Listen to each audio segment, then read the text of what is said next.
Hello everyone. So we are basically discussing the different types of filters that are used in a power supply. So in the last class we saw the inductor filter. Today we will saw the shunt capacitor filter and the L-type filter. Now first we will see the shunt capacitor filter and then we'll proceed with the L-type filter. Now what is a shunt capacitor filter? नाम से पता चल रहा है, देखो shunt का मतलब क्या होता है, that here the capacitor is connected in parallel with the rectifier output और and with the load resistance. क्यों? देखो इंडक्टर की प्रॉपर्टी डिफरेंट होती है, कैपेसिटर की प्रॉपर्टी डिफरेंट होती है when we talk about AC and DC. Capacitor क्या होता है, उसकी जो कैपेसिटिव रिएक्टेंस है दैट इज इक्वल टू 1/ओमेगा c. ये सबको पता है कि जो कैपेसिटर है it allows AC to pass through but blocks the DC component. DC के लिए जो हमारा ओमेगा है, द फ्रीक्वेंसी इज 0, तो XC becomes infinite when we talk about the DC component. So we can say that the DC component is almost blocked by the capacitor. Capacitor जो है इसके through जब कोई वोल्टेज पास होती है and if it consist of both of the AC as well as DC component, तो capacitor AC component को तो जाने देता है बट डीसी कंपोनेंट को ऑलमोस्ट ब्लॉक कर देता है. तो इस प्रॉपर्टी का यूज करते हैं to filter out the undesirable pulsations present in the rectifier output. कैसे? For this, we are connecting a capacitor in parallel with the load resistance RL. Now, how this is working? Let's see here. देखो हमारे पास यहाँ से हमें एक rectifier output मिला, ठीक है. तो लेट्स से अगर फुल वेव रेक्टिफायर है तो हमारे पास इस तरीके का आउटपुट आया. अब ये जो रेक्टिफायर आउटपुट है it is consisting of both the AC as well as DC component.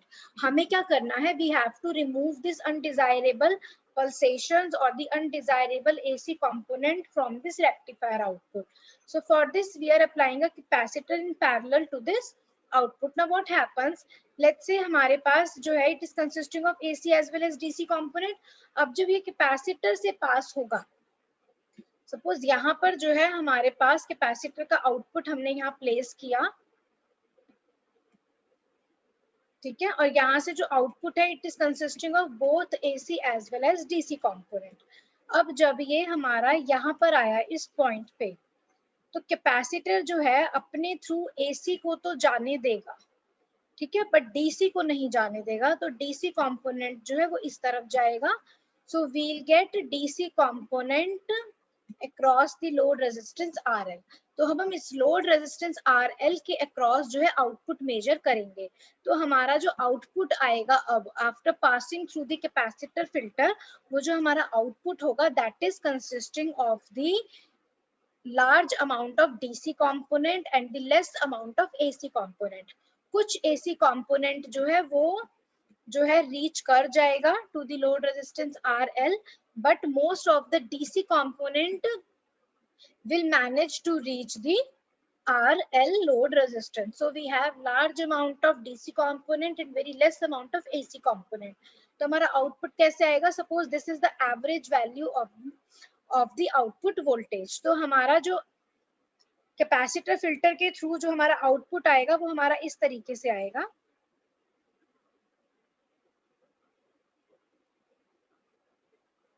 ठीक है.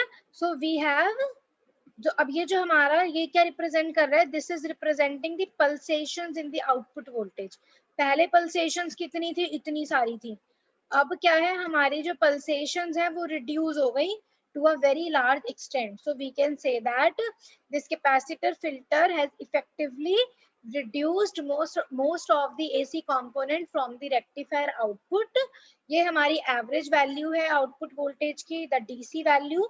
और ये क्या रिप्रेजेंट कर रहा है, this variation, this is representing the pulsations और the ripples present in the output. अब हमें क्या देखना है कि how this capacitor is working. अगर हम इसको दूसरे तरीके से समझना चाहें in the form of charging and discharging of capacitor, अगर ये प्रॉपर्टी हम देखें, देखो यहाँ पर हमारे पास दो ग्राफ बना रखे हैं. एक हमारा ग्राफ है the output voltage in case of half wave rectifier, एक है output voltage in case of full wave rectifier. जो डॉटेड पैटर्न है that is representing without filter, और जो सॉलिड पैटर्न है that is representing with filter. ठीक है, तो देखो हमारा इसको हम एक्सप्लेन करेंगे both with the help of both by considering half wave and full wave. सबसे पहले देखो क्या होता है, हमारे पास आउटपुट है रेक्टिफायर का which is now acting as an input of the capacitor filter. Now during the positive half cycle, during the positive half cycle of the AC input voltage, diode जो है हमारा forward biased है, तो it allows the capacitor to charge quickly to its maximum value of voltage. Here the maximum value of voltage, the peak value is represented by V naught. ठीक है, तो जब positive half cycle जो है वो होगा, during the positive half cycle capacitor जो है it will start charging to the maximum value of the voltage V naught, जैसे यहाँ पे इंडिकेटेड है। कैपेसिटर जो है हमारा यहाँ तक चार्ज हो जाएगा to the maximum value. Now what happens, we know जब हमारा करंट इंक्रीज हो रहा होता है सर्किट में, कैपेसिटर जो है वो चार्ज होता है, और जब करंट डिक्रीज होता है देन कैपेसिटर जो है it will start discharging. Now after reaching to this peak value V naught, now what happens, the input voltage is decreasing now. Now because of the decrease in the input voltage, capacitor जो है it will now start discharging. Capacitor जो है it will now start discharging. Capacitor जो हमारा discharge हो रहा है, now it will try to discharge through the load resistance R L. Capacitor हमारा डिस्चार्ज होगा through the load resistance R L, तो आर एल के अक्रॉस जो है we will get the current, जिसको हम मेजर करेंगे and that will constitute the output voltage after passing through the capacitor filter. Now what happens, अगर हम full wave की बात करें, initially जब हमारा during the positive half cycle capacitor is charging, ठीक है, capacitor charge हो रहा है and reaching to the maximum value V naught. After reaching to the maximum value, the input voltage is decreasing, so now capacitor will start discharging. That means it will supply the energy to the load resistance RL. Now as the capacitor discharging ये zero तक नहीं आ पाएगा, completely discharge हो ये पहले, उससे पहले एक और पीक आ गई जो फिर से कैपेसिटर को चार्ज करने की कोशिश करेगी। So now capacitor is again charged, now it will discharge again, but ये जीरो नहीं हो पाएगा। कैपेसिटर जो है उसको completely डिस्चार्ज नहीं होने देगा ये इनपुट AC वोल्टेज, ये फिर से कैपेसिटर को चार्ज करेगा देन डिस्चार्ज। तो हमारे पास इस तरीके का पैटर्न आएगा, और बीच में जो हमारा ये है this is representing the average value of the output voltage, let it be denoted by VDC। ठीक है, और जो हमारे पल्सेशंस है या जो वेरिएशंस है वो हमारे कितने हैं, इतने वेरिएशंस हैं। लेट्स से ये जो हमारी वोल्टेज है this is denoted by VR। ठीक है, और ये जो हमारी पीक वैल्यू है of the input voltage that is V naught. So this peak value is V naught. This pulsations present is having the voltage VR and VDC is representing the average value. ठीक है, so this is how a capacitor filter works. Now अब ये और ज्यादा clear होगा। यहाँ पर देखो, अगर हम हाफ वेव रेक्टिफायर ले रहे हैं तो उसमें क्या होगा, पहले तो कैपेसिटर हमारा चार्ज होगा, देन उसके बाद वो हमारा डिस्चार्ज होगा। ठीक है, पर वो जीरो नहीं हो पाएगा, it will not discharge quickly. फिर हमारी ये वेव आ जाएगी, now it will again charge the capacitor, now then again capacitor will discharge and so on. So this process will go on. So from here we can see that the semiconductor diode in the circuit, that means the diode that we have connected in the half wave or the full wave rectifier, it does not conduct for the complete positive half of the input AC cycle. The diode conduct from phase angle θ1 to θ2. Diode हमारा conduct कहाँ तक करता है, यहाँ से यहाँ तक। ठीक है, इतने पोर्शन के लिए हमारा जो कैपेसिटर है उसको ये डायोड चार्ज कर पा रहा है। उसके बाद कैपेसिटर डिस्चार्ज हो जाएगा एंड डायोड जो है it is behaving as a non conducting diode. तो we can say that diode is only conducting from θ1, this is our θ1 to θ2। पूरे साइकिल में डायोड जो है it is only conducting from this portion θ1 to θ2, जहां पे हमारा जो capacitor है वो चार्ज हो रहा है. So diode is conducting from the phase angle θ1 to θ2. से θ1 is equal to omega t1, θ2 is equal to omega t2. We are plotting this with respect to omega t. And this will charge the capacitor. Now capacitor is charged to the peak value V naught of the supply voltage. So energy is stored in the capacitor during this period. So ये जो हमारा phase angle है θ1 θ2, these are called the cut in and cut out points. ठीक है, यहाँ पे ये हमारे cut in और cut out है. क्यों? हमारा यहाँ से कैपेसिटर जो है चार्ज होना शुरू होगा, यहाँ पर रीच होते ही कैपेसिटर जो है अब वो हमारा डिस्चार्ज होने लग जाएगा, वो हमारा fully charged हो गया, cut out. So this difference θ2 minus θ1 is called the conduction angle. कि इस पॉइंट पे θ2 minus θ1 रीजन के बीच में हमारा जो डायोड है वो कंडक्ट कर रहा है और कैपेसिटर जो है वो हमारा चार्ज हो रहा है. ठीक है, जो आउटपुट करंट है with capacitor shunt filter in case of half and full wave rectifiers, they are shown in this figures. Now at phase angle θ2, that means at the peak value of V naught, now the capacity after reaching the peak value of V naught, what happens? Capacitor जो है it will now discharge. अब हमारी voltage जो है input voltage decrease हो रही है, so capacitor जो है it will start discharging through the load resistance RL and delivers back the energy.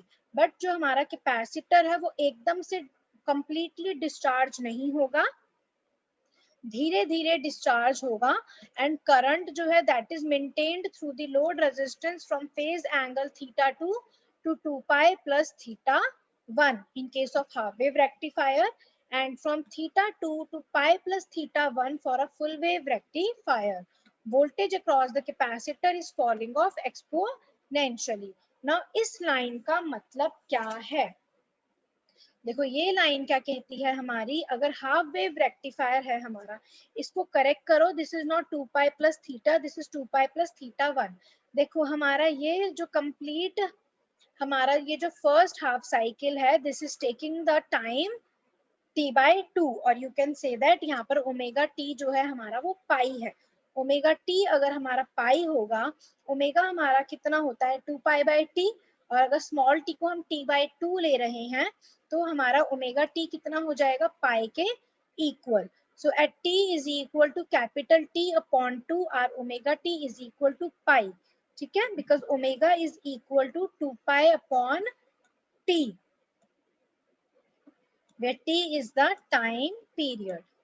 तो यहाँ पर हाफ वेव रेक्टिफायर के लिए टाइम पीरियड क्या होगा, t, यहाँ तक 2 पाई तक. ठीक है, ये हमारा पीरियड है for a half wave rectifier. After this 2 pi the cycle is repeating. तो 2 पाई पे हमारा स्मॉल t कैपिटल T के इक्वल है, पाई पे हमारा small t capital T upon 2 के इक्वल है. तो ये हमारा 2 पाई है, दिस इज θ1. तो ये भी हमारा θ1 हुआ. तो ये हमारा कितना हुआ, 2 पाई प्लस θ1. तो ये क्या कहता है, कैपेसिटर हमारा डिस्चार्ज कहाँ से होना शुरू हुआ, θ2 एंगल से. तो θ2 से 2 पाई प्लस θ1 तक capacitor is discharging. That means it is supplying energy to the load resistance RL. That means current जो है that is maintained through the load resistance RL from the phase angle θ2 to 2 pi plus θ1 in case of half wave rectifier. इसका मतलब ये है. उसके बाद जो है कैपेसिटर जो है it will again start discharging and will absorb the energy or will store the energy. Now half wave rectifier में क्या है, कैपेसिटर जो है वो डिस्चार्ज हो रहा है from θ2 to pi plus θ1 in case of full wave rectifier. So here current is maintained through the load resistance from phase angle θ2. अब इसके लिए full wave rectifier के लिए ये हमारा phase angle θ2 है, ये हमारा θ1 है, इसका जो फेज है वो पाई है, कैपेसिटर डिस्चार्ज हो रहा है फ्रॉम θ2 टू यहाँ तक.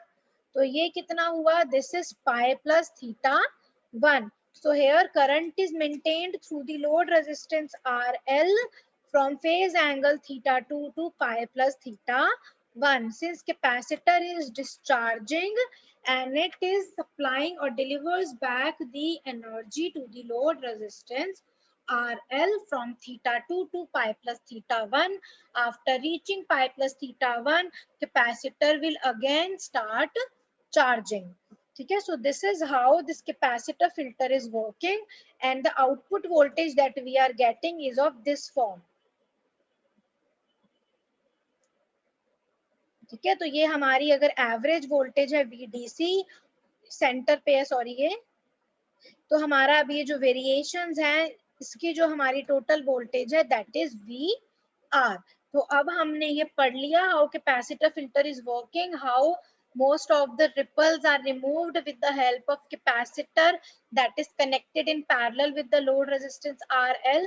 Now we'll calculate the ripple factor for a full wave as well as for a half wave rectifier with capacitor filter. Capacitor filter लगाने से रिपल फैक्टर जो है फुल वेव रेक्टिफायर का वो कितना कम हो जाता है. जितना हमारा रिपल फैक्टर जो है हमने बताया था ऑलरेडी, रिपल फैक्टर जो है हमारा क्या करता है, बाय डेफिनेशन रिपल फैक्टर क्या होता है, बाय डेफिनेशन रिपल फैक्टर हमारा होता है I prime RMS upon IDC. मतलब it gives the AC component present in the output divided by the DC component present in the output. तो जितना ज्यादा हमारा रिपल फैक्टर होगा हम लोग क्या बोलेंगे, अब देखो हमारा जितना हमारा फुल वेव रेक्टिफायर का जो रिपल फैक्टर था वो ऑलमोस्ट हाफ हो गया था हाफ वेव रेक्टिफायर से. तो जितना ज्यादा रिपल फैक्टर होगा उतना ही ज्यादा एसी कंपोनेंट जो है वो प्रेजेंट होगा हमारे आउटपुट में.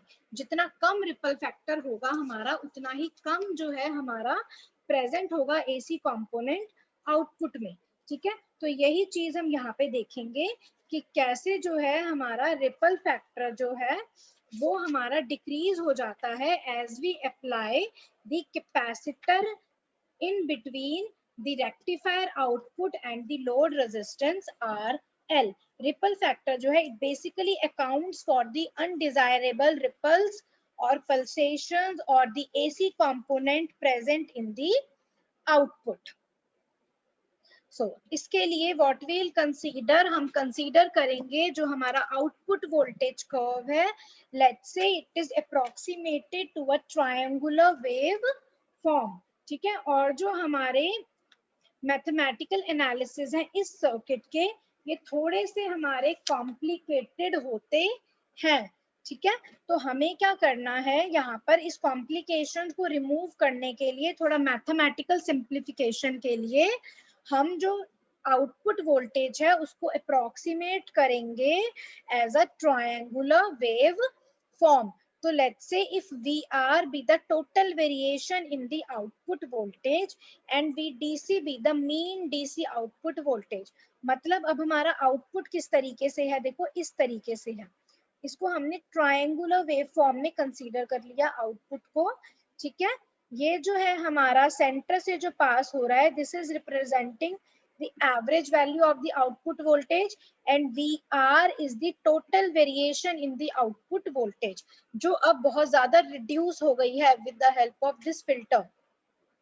तो यहाँ से हम क्या सकते हैं, we can write this relation VD is equal to V0 minus VR upon 2. Now ये relation कैसे आया, देखो V0 हमारा कितना है, V0 हमारी ये टोटल पीक वैल्यू है. ठीक है, हमें VDC निकालना है, VDC हमारी ये वैल्यू है. ठीक है, ये हमारी टोटल वैल्यू VR है. तो ये कितना हुआ, VR अपॉन 2, उसका हाफ हुआ. तो हम VDC को क्या लिख सकते हैं, VDC को इस पूरे में से अगर मैं इतने को माइनस कर दूं तो मुझे ये मिल जाएगा. So VDC is V0 minus VR upon 2. यहाँ से ये आया है VDC is V0 minus VR upon 2. ये हमारा V0 है. ठीक है, अगर मैं इसको ऐसे बनाऊं ये हमारा V0 है.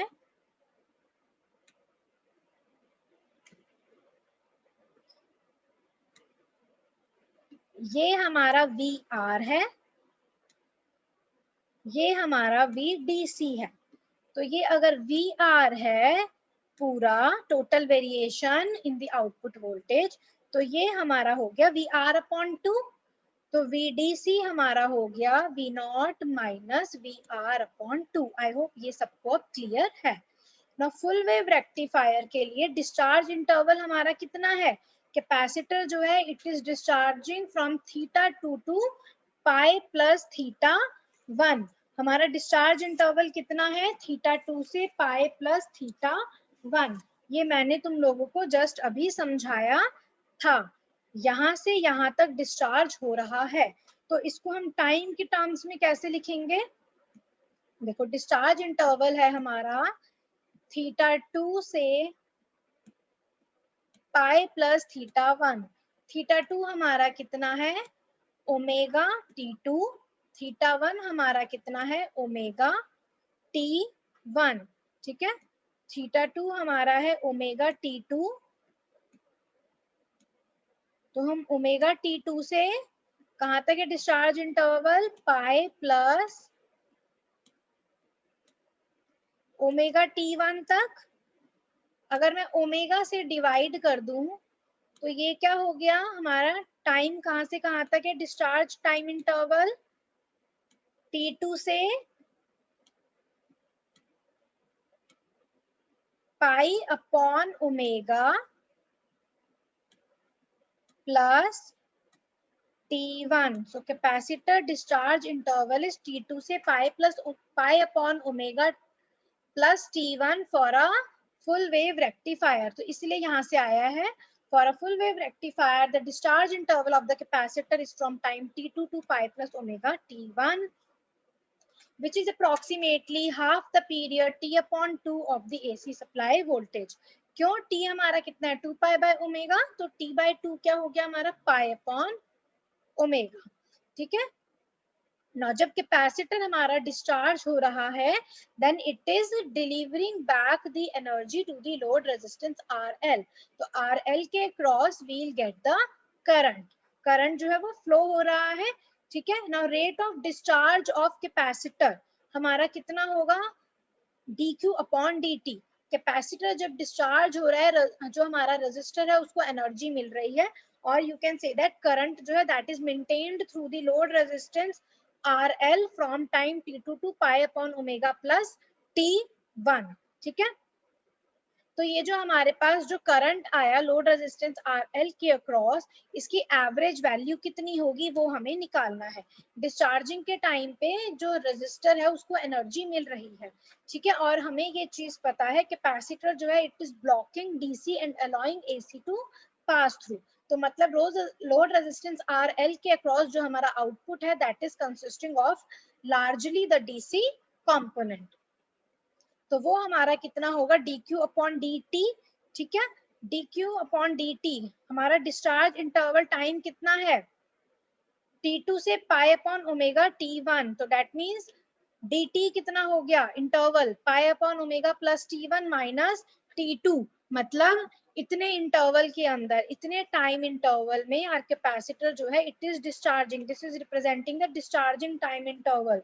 ठीक है, so that is equal to Q upon T। जब हमारा कैपेसिटर जो है डिस्चार्ज हो रहा है it is supplying the energy to the load, और जो लोड को जो करंट पास हो रहा है लोड के across that is largely the DC component। So we can write IDC, the average load current, as dq upon dt। Let's say dq is Q and dt is T2 minus T1, or you can say the final time minus the initial time।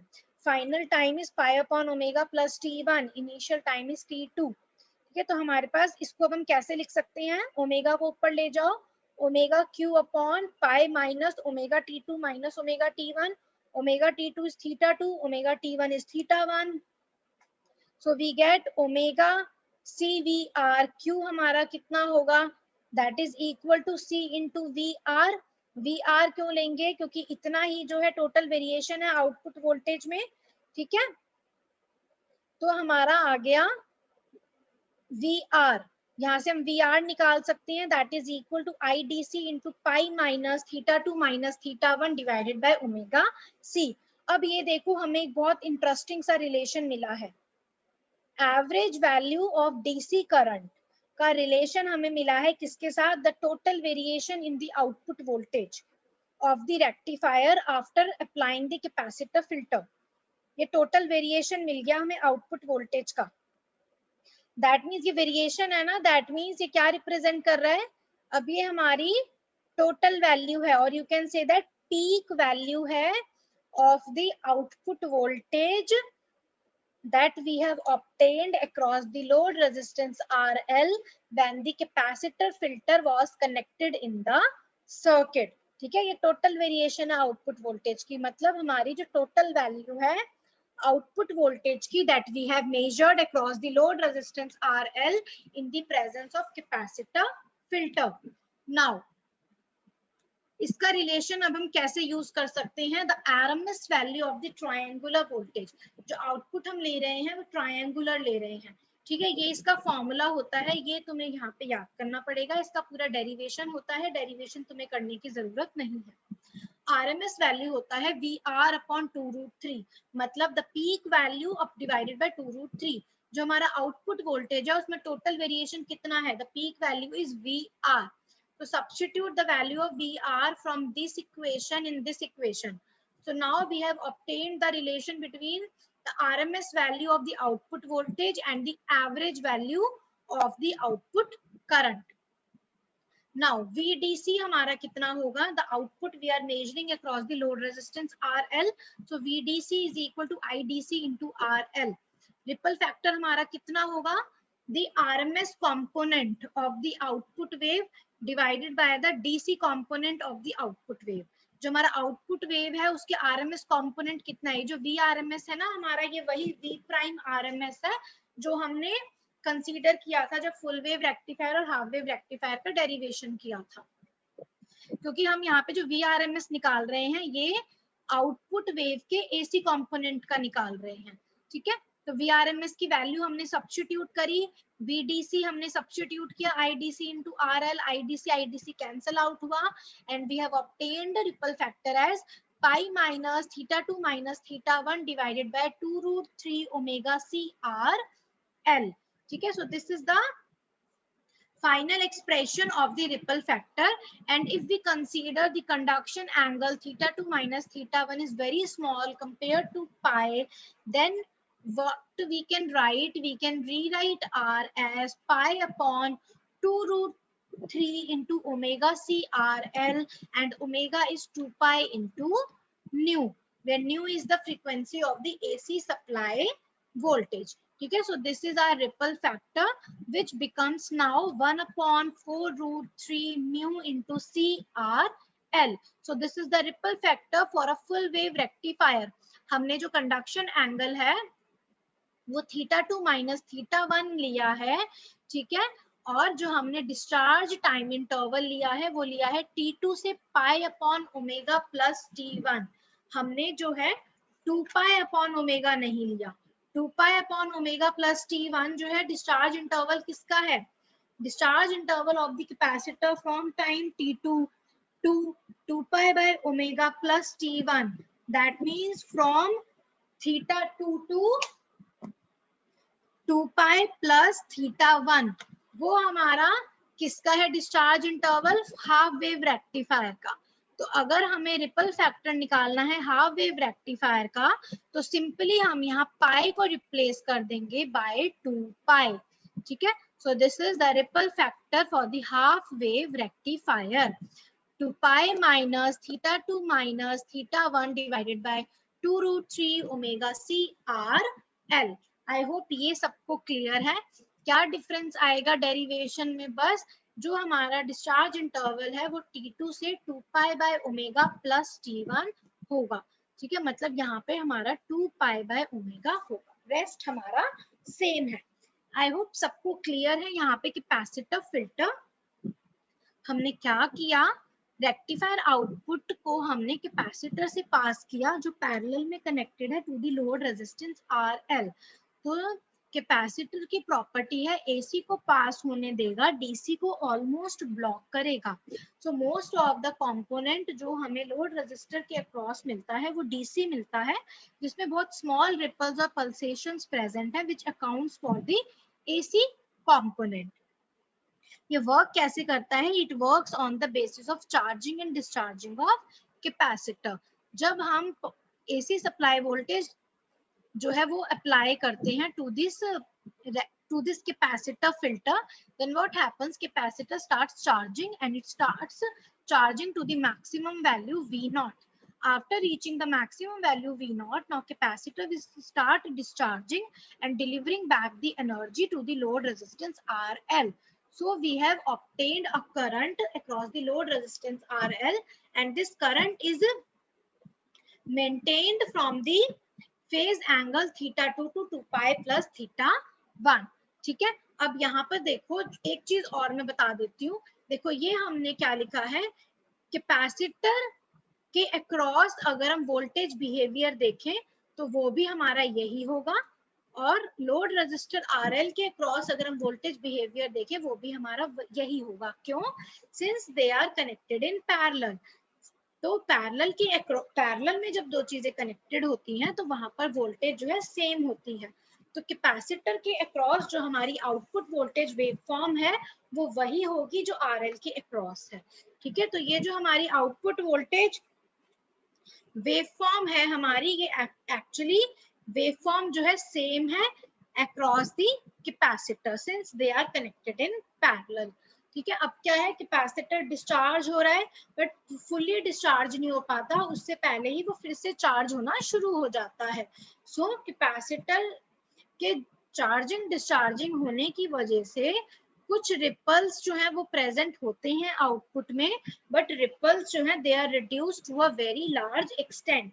और इसका जो mathematical behaviour है वो मैंने explain कर दिया है।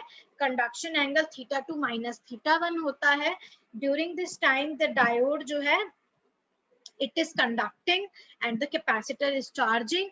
Then from theta 2 to pi plus theta 1 for full wave rectifier and theta 2 to 2 pi plus theta 1 for half wave rectifier, capacitor is discharging through the load resistance RL. फिर हमने क्या किया, after this we have obtained the expression for the ripple factor for the full wave rectifier in the presence of capacitor filter and the half wave rectifier in the presence of capacitor filter. Simply हमने relation use किया IDC is DQ upon DT। जब capacitor हमारा discharge हो रहा है उस interval पे it is giving the energy to the load resistance RL। So current is flowing across the load resistance RL and the maximum current that is flowing across the load resistance RL is the average, is the DC current. तो यहाँ से हमारे पास ripple factor आ गया। Now the next filter that we'll study is the L-type filter or the choke input filter. इस filter में क्या होता है? Here we are using both the inductor as well as conductor. Inductor जो है it will be connected in series and the capacitor will be connected in parallel. So it is a combination of series inductor and shunt capacitor filter. Inductor को हम parallel में connect क्यों नहीं करते, series में connect क्यों करते हैं? क्योंकि इंडक्टर की प्रॉपर्टी होती है कि डीसी को पास होने देता है, एसी को रोकता है, और कैपेसिटर एसी को पास होने देता है, डीसी को रोकता है। देखो क्या होगा, रेक्टिफायर का जो आउटपुट है वो हमने इस फिल्टर के इनपुट पे लगाया, तो जो रेक्टिफायर का आउटपुट है it is consisting of both the components AC plus DC. अब ये इंडक्टर से पास होगा। इंडक्टर क्या है, डीसी कंपोनेंट को तो पास होने देगा बट एसी को रोकेगा। तो कुछ एसी कंपोनेंट तो हमारे पास आएगा बट वो बहुत स्मॉल होगा। So let it be A prime, let it be AC prime. अब क्या है, अब ये जब यहाँ आया तो एसी प्राइम जो है हमारा वो तो कैपेसिटर के थ्रू हमारा चला गया, क्योंकि कैपेसिटर डीसी को रोकेगा, और जो हमारा डीसी कंपोनेंट है वो पास हो गया। कुछ एसी कंपोनेंट जो है वो भी जो है स्टिल मैनेज कर लेगा टू पास, लेकिन अब वो और ज्यादा कम होगा पहले से। ठीक है, क्योंकि अब हमारे पास सीरीज और क्योंकि अब हमारे पास इंडक्टर और कैपेसिटर दोनों कनेक्टेड है सर्किट में, तो इंडक्टर भी थोड़ा सा एसी कंपोनेंट जो है उसको हटाएगा और कैपेसिटर जो है वो भी काफी एसी कंपोनेंट को हटा देगा, रिपल्स को हटा देगा from the output of the rectifier. तो अब जो हम लोड रेजिस्टर के अक्रॉस जो आउटपुट मेजर करेंगे, यहाँ पर जो हमारे रिपल्स हैं वो और ज्यादा कम हो जाएंगे। So the ripples in the output, they are now more reduced by using the combined action of the two filters. यहाँ पर दोनों इंडक्टर और कैपेसिटर फिल्टर को, उन दोनों का फंक्शन यहाँ पे कंबाइंड हो गया। सो यहाँ पर एसी कंपोनेंट जो है आउटपुट में that will be very much effectively reduced. वही यहाँ पर लिखा है, इंडक्टर जो है it offers a high impedance to AC, thus reduces these components, while it offers negligible resistance to DC component. अब जो शंट कैपेसिटर है, it will allow AC component but does not allow AC to flow across the load, but it allows DC to pass through the load, क्योंकि capacitor के across AC पास हो सकता है, DC नहीं। So whole of the DC component is appearing across the load resistance RL, और जो हमारा AC component है that will not be allowed by the capacitor to flow across the load. So the ripples in the output, they are considerably reduced by using the combined action of the two filters. और जो choke input filter है, the use is shown in the figure 6.44। देखो इस तरीके से हमारा rectifier है, इसके क्रॉस जो हमें आउटपुट मिला उसको पहले हमने इंडक्टर से पास किया which is connected in series, फिर कैपेसिटर से पास किया which is connected in parallel, then we are now measuring the final output across this load resistance RL. So because of this unique property of inductor and capacitor, the ripples present in the rectifier output are considerably reduced by using the combined action of the inductor and the capacitor. So from the relation 6.51 relation हमारा क्या था, that gave the peak value of AC voltage across the inductor as 4V0/3 pi।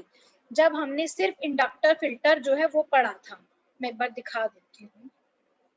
देखो the peak value of AC voltage, इसका मतलब क्या था, जब हमारा रेक्टिफायर आउटपुट जो है जब वो इंडक्टर से पास हो रहा है, इंडक्टर से पास होने के बाद उसमें कुछ एसी और कुछ डीसी कंपोनेंट प्रेजेंट है, तो उसमें जो एसी कंपोनेंट प्रेजेंट था उसकी पीक वैल्यू थी 4V0/3 पाई।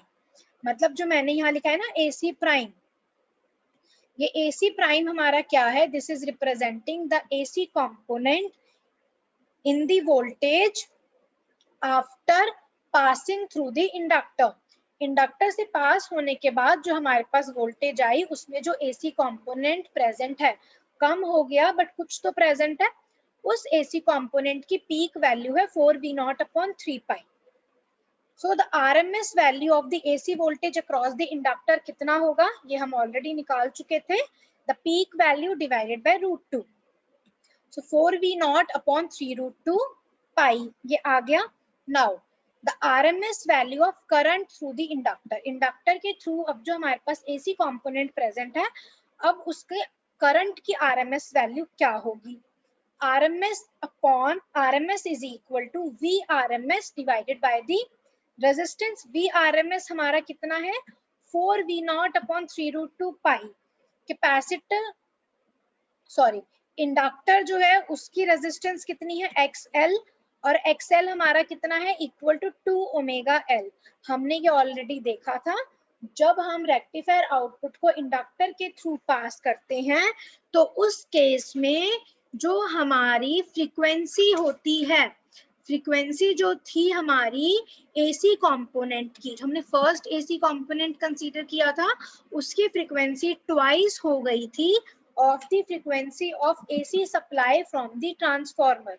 ठीक है, so XL is equal to 2ωL. This is the inductive reactance at the second harmonic frequency. Second harmonic frequency मतलब the first AC component. First harmonic frequency हमारा DC component था, और जो second harmonic frequency थी हमारी वो first AC component था। अभी हम कहाँ पर हैं, अभी हम सिर्फ यहाँ पर हैं, इंडक्टर से पास होने के बाद जो AC प्राइम है, जो AC कंपोनेंट है उसकी पीक वैल्यू इतनी है, तो RMS वैल्यू इतनी होगी वोल्टेज की, तो RMS वैल्यू इतनी होगी करंट की, where XL is 2 omega L। Now अब इस करंट को हमने पास किया थ्रू द कैपेसिटर। अब जो हमारे पास करंट है, it is containing DC as well as AC prime component. DC तो कैपेसिटर ने जाने नहीं दिया, वो तो लोड के पास चला गया। जो ये AC प्राइम कंपोनेंट है, मतलब अब जो AC कंपोनेंट है जो इंडक्टर से पास होने के बाद हमें मिला, अब ये कहाँ जाएगा, now it will flow through the capacitor.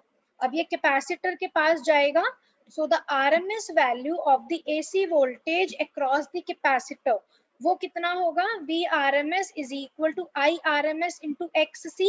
XC अब हमारा हो गया 1/ओमेगा C की जगह 1/2 ओमेगा C, क्योंकि AC कंपोनेंट की अब जो फ्रीक्वेंसी है वो 2 ओमेगा है। तो RMS वैल्यू कितनी होगी AC वोल्टेज की across the capacitor, IRMS into XC। IRMS कितना है, IRMS क्या है, RMS value of the current that is flowing through the capacitor. और कितना करंट फ्लो कर रहा है कैपेसिटर के थ्रू, इंडक्टर से जो पास ऑन हो गया AC प्राइम, उसकी RMS वैल्यू है ये करंट की। अब यही जा रही है कैपेसिटर के पास, तो VRMS कितना हो गया, 4V0 upon 3√2 pi into 1/XL into 1/XC। XL कितना है 2 ओमेगा L, XC कितना है 2 ओमेगा C। तो VRMS, the RMS value of the AC voltage across the capacitor कितना हो गया, V0 upon 3√2 pi omega square LC। 4 cancel out होगा इस 2 से और इस 2 से, ठीक है। तो हमारे पास ये आ गई RMS value of the AC voltage across the capacitor. Now DC voltage हमारी कितनी है, DC वोल्टेज है 2V0 अपॉन पाई।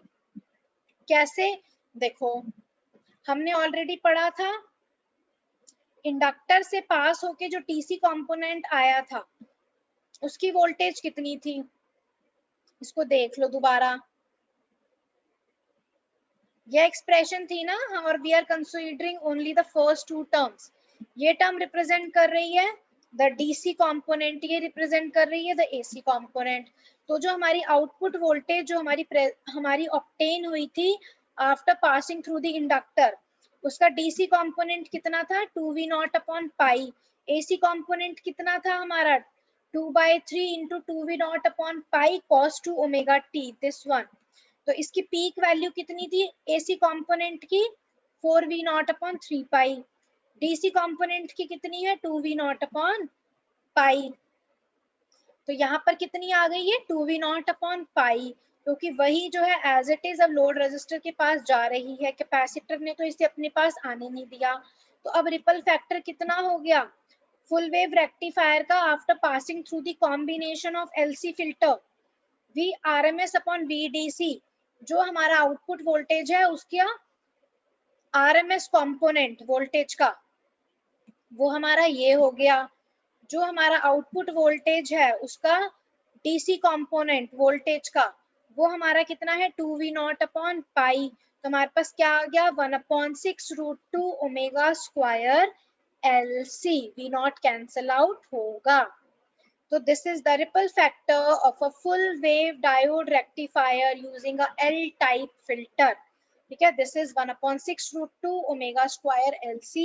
और यहाँ पर हम देखेंगे रिपल फैक्टर जो है वो हमारा considerably reduce हो जाता है when we use a L-type filter. That means when we use a combination of series inductor and a shunt capacitor filter. I hope ये सबको clear है, simple है, वर्किंग बहुत सिंपल है। सिंपल यही प्रॉपर्टी है, इंडक्टर जो है हमारा वो DC को पास होने देगा, AC को रोकेगा, तो उसको हम सीरीज में लगाएंगे। कैपेसिटर जो है हमारा वो AC को पास होने देगा, DC को रोकेगा, तो हम उसको पैरेलल में लगाएंगे। ठीक है, बस थोड़ा सा मैथमेटिकल कैलकुलेशंस का ध्यान देने की जरूरत है to calculate the ripple factor. और ये हमें पता है जितने ज्यादा रिपल्स कम होंगे आउटपुट से उतना ही बेटर, उतना ही स्टडी हमारा डीसी कंपोनेंट आएगा। ठीक है, तो मतलब जितना कम रिपल फैक्टर होगा उतनी ही ज्यादा पल्सेशंस जो है वो रिमूव होंगी और उतना ही ज्यादा हमारा स्टडी डीसी कंपोनेंट होगा। ठीक है, so next class में we'll see another type of filter which is the pi filter, and it is the combination of two capacitors and a single inductor. After this pi filter we'll move to the RC filter circuits. So this we'll study in the next class.